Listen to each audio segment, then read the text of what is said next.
देखो स्टूडेंट्स, आज हम गुड साइकोलॉजिकल टेस्ट के करैक्टरिस्टिक के बारे में पढ़ेंगे। तो इसमें सबसे पहले आता है रिलायबिलिटी, इसका मतलब ये होता है कि टेस्ट के रिजल्ट्स कंसिस्टेंट रहें ओवर टाइम। जैसा कि वेज है, उसकी हाई टेस्ट रिलायबिलिटी है। इसका मतलब ये है कि इंडिविजुअल का स्कोर वही रहेगा जब उसको दोबारा लिया जाएगा। Validity, the test ability to measure what it claims to measure, यानी टेस्ट वही मेजर करता है जो कि क्लेम किया जाता है। जैसा कि बैक डिप्रेशन इन्वेंट्री है, उसकी स्ट्रॉन्ग कंस्ट्रक्ट वैलिडिटी है, वो डिप्रेशन को ही एक्यूरेटली मेजर करता है। Standardisation, the process of administering and scoring the test in a consistent controlled manner. Standardised test have established norms based on representative sample. जैसा कि MMPI है, उसकी हाई जो है वो स्टैंडर्डाइजेशन है with norms based on large diverse sample population, यानी कि आप पहले उसको एक सैंपल के ऊपर अप्लाई करके उसके बाद उस टेस्ट को डेवलप करते हैं और वो टेस्ट जो है वो रिप्रेजेंटेटिव होता है।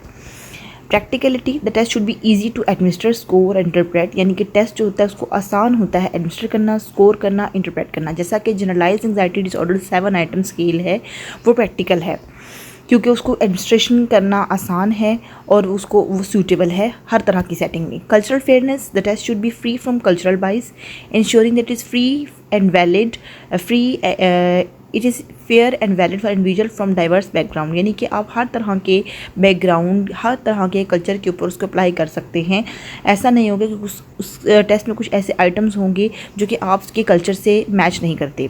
जैसा कि रेवंस प्रोग्रेसिव मैट्रिसेस है, उसके अंदर जो है वो नॉन वर्बल टेस्ट है, यानी कि उसमें कुछ पैटर्न्स होते हैं जिनको कंप्लीट करना होता है, ठीक है, जिसमें एब्स्ट्रैक्ट रीजनिंग चाहिए। उसमें ये होता है कि लैंग्वेज से कोई फ़र्क नहीं पड़ेगा, आपके कल्चर से कोई फ़र्क नहीं पड़ेगा, क्योंकि उसमें तो पैटर्न्स कंप्लीट करने हैं, ना उसमें कुछ समझने की बात है लैंग्वेज वाली और ना ही उसके अंदर जो है वो कोई कल्चरल रिलेटेड आइटम्स हैं। Sensitivity and specificity, sensitivity refers to the test ability to correctly identify those with the trait और disorder.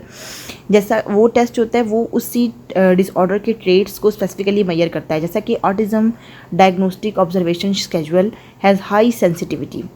Specificity refers to the ability to correctly identify those without it. Specificity ये है कि उनको ऐसे इंसानों को identify करना जिनके अंदर वो सिम्टम्स नहीं हैं।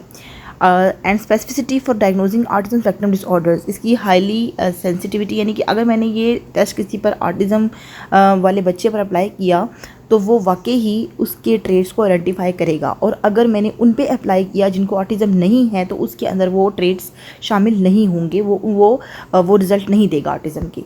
Norms established standard of performance based on scores of a large representative sample, यानी अगर मैंने एक टेस्ट बनाया है तो उसका जो एक कट ऑफ स्कोर होता है, जैसा कि जैसा कि सेट है, ठीक है।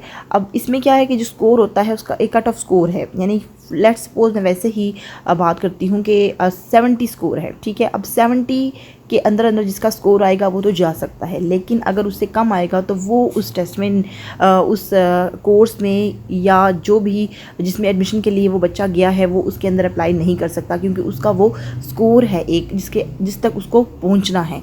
और ये स्कोर कैसे इस्टेब्लिश किया जाता है? पहले एक सैम्पल के ऊपर, जो कि एक रिप्रेजेंटेटिव सैम्पल होता है।